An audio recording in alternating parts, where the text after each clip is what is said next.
a tree. Let's plant a tree.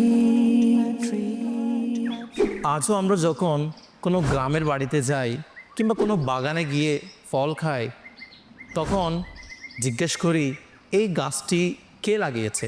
তখন উত্তর আসে এই গাছটি আমার দাদা বা নানা লাগিয়েছে। আসলে আমাদের আগের প্রজন্মে গাছ লাগানোর ব্যাপারে অনেক গুরুত্ব দেওয়া হতো। তারা জানতো গাছ মানুষের জীবনে কতটুকু গুরুত্বপূর্ণ ভূমিকা রাখে।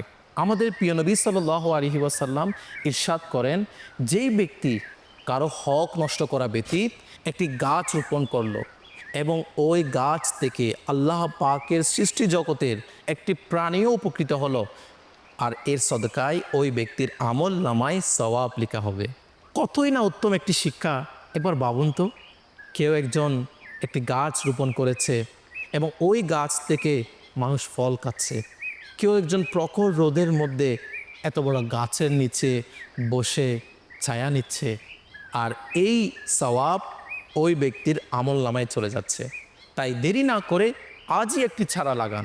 ইংরেজিতে একটি প্রবাদ আছে, the best time to plant a tree was 20 years ago and the second best time is now.